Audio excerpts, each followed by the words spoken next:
Okay, well, it has been a while if you don't know about the disastrous 5.2 patch that came out. I don't know how to help you. Literally, I have never seen the Battlefield community so united on anything.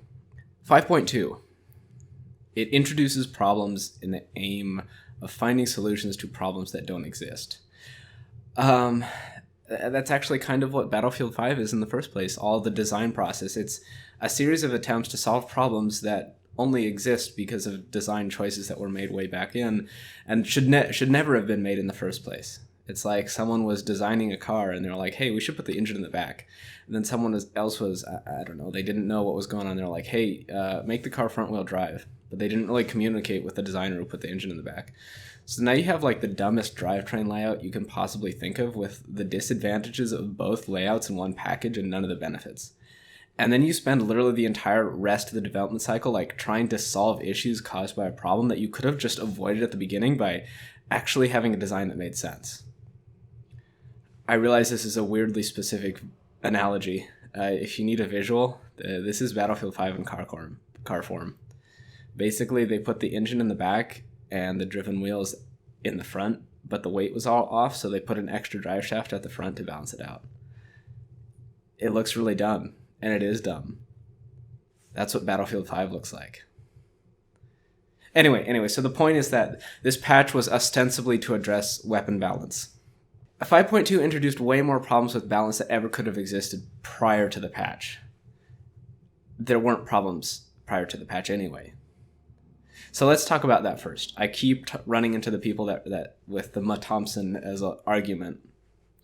Generally, I see the patch was terrible. All of us agree on that. Even the people defending the idea that there was balance problems pre-patch. Everyone agrees on that. Patch was terrible. Patch bad. But these people are saying that it was done because some guns were overpowered.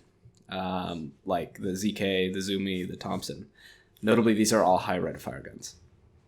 And actually, DICE is saying it too. Let's just look at this post here.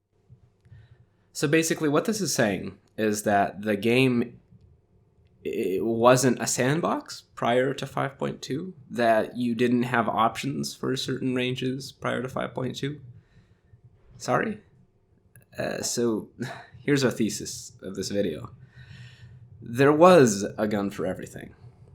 Was. In 5.2, I can, with pretty much absolute confidence, say that the sandbox has been shrunk quite significantly and that there are now far fewer viable options than there were before. Pre-patch, everything was actually balanced. This is objectively, and in my experience, true. In the interest of proving this, I'm going to focus on the fact that low rate of fire is viable against high rate of fire, since the crux of the opposition to this notion is that high rate of fire too good. Objectively, we can pretty clearly see that slow rate of fire guns break even. In other words, they achieve better DPS on target starting at around 25 meters median. That could be shorter or longer depending on what gun you're using. After 25 meters, that's when your Sten or MP40 or ZK Slow Rough actually out-damages the Zumi and the Thompson. This could be sooner for some, later for others, depending on how far or how low or how high you are on the rate of fire continuum. But 25 meters in Battlefield is not all that close. It's like 2.5 seconds of sprint, or it's a little shorter than one bank of the Rotterdam Canal to the other. This is an objectively true statement. A low rate of fire guns broke even at 25 meters or thereabouts. You can verify this yourself using the charts that KHT posts for every patch, which I'll link.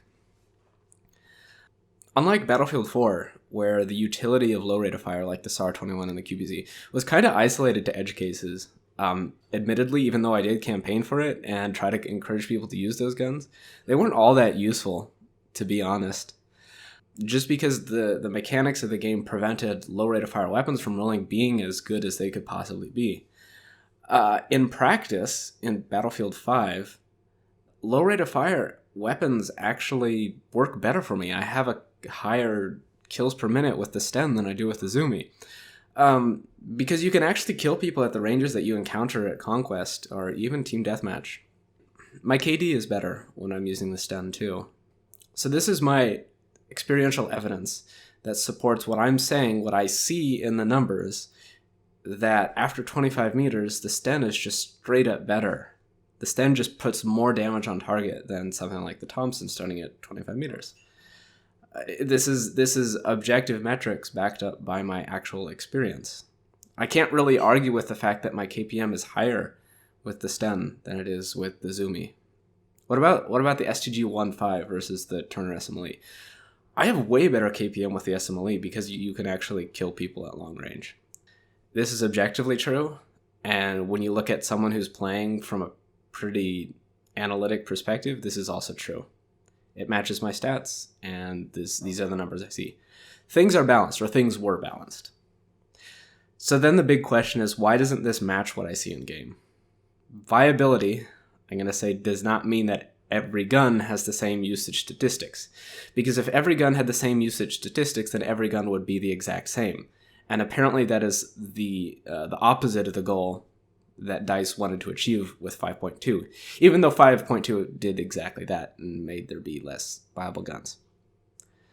People choose a gun for a variety of reasons. You could have aesthetics, popularity, playstyle. That last one's really important, so we'll get to that last. People use guns just because they like the look. It's a Thompson. Of course, it's going to be used a lot. It's a Thompson. What more can you say? It's one of the most iconic weapons that there exists in this game. And then there's the fact that they put it at level 10, so new players are just going to assume that it's the best gun, even though it's not. Popularity. Battlefield in general has historically been a game about picking the gun with the highest rate of fire and running with that. I mentioned that at the beginning. Mid-high. Battlefield 3 had the M16, BF4 had the AEK, BF1 had the SMG08 and at launch Automatico. YouTubers and the like, and influencers, further perpetuate this line of thinking. In these games, the way they were balanced, there was not sufficient incentive to pick a low rate of fire gun. That's as much as I tried to get people to use the QBZ-95, it just really wasn't worth the opportunity cost. People used the CZ-805, the 700 RPM weapons, but once you sort of drop below 700 RPM, it just wasn't worth it. This has really been turned on its head for Battlefield 5, and I don't think that people are willing enough to give the low rate of fire weapons an actual chance. In my experience, they're far better in practice, and on paper they're far better at the ranges that you expect to see in Conquest. The last and probably the most important component of what drives usage statistics is playstyle. Many people just hold shift and sprint at everything. The Zumi is really suited for that. It's really suited for playing a close-range game. Personally, I find that a more conservative playstyle is more effective at succeeding in Conquest, which is to say capping flags. The Sten is a gun that suits that. So in short, I think people are just picking the SMG that's best in close quarters and not realizing how good their class can be at mid to long range. They use the Zumi, they get really good results in close quarters, which is what it's supposed to be good at. They switch to the Sten, and then they try to play it in the exact same way as that they were using the Zumi. That doesn't work, because the Sten is designed for a different playstyle. So of course they're not going to do well with it. And they're just not going to use it anymore, because DICE apparently does not bother with explaining what weapons are good at what roles and how to use each of their weapons to actually succeed with them. Because you can succeed with all of the weapons in Battlefield 5 5.0. They all have a particular niche and they're all really good at it. In my opinion, the Sten's niche is more relevant than the Zumi's niche, and I do better with it. For someone like Rella, it's the opposite. For someone who's like, literally his playstyle is entirely on crack. You just like sprint at the enemy and just do some crazy aim stuff and kill everybody. And the Zumi works really well for that, and so that's great for him. I was talking with Enders, arguing with Enders about this, and he was saying that the ZK was overpowered. I have no doubt that for him, the ZK is a very strong option. That's because it fits his playstyle really well. I don't like the ZK. I don't like the ZK high rate of fire weapons. I don't feel like it has the accuracy for the way I want to play. The point being is this is an issue of playstyle. This is an issue of playstyle centralization, not an issue of weapon balance. Everybody likes the Tard Rush. All the best Battlefield 5 clips feature Tard Rush with weapons that, surprise, suits the Tard Rush playstyle. Zumi, ZK, Thompson, people flanking on freaking whatever the new Metro is. The guns are fine. They're not badly balanced. It's just that people really like playing that particular playstyle, and those guns work for that playstyle. So am I saying here that we should make an effort to force more playstyle diversity and this is a bad thing? No. Play who you want. Forcing people into a situation where they feel hopeless or can't play the way they want to play or can't use a weapon that they want to is how you get people quitting the game and not coming back. Hopelessness is the feeling that drives people away from a game. Hopelessness that they can't shoot back, that they can't use a particular weapon that they want to, that they're just stuck in a situation where the weapon isn't in its sweet spot and they just get fucking shit on. That's what gets people quitting games. That's my thesis. So there's nothing unbalanced about the weapons fundamentally, and I don't think you should change anything about the weapons fundamentally.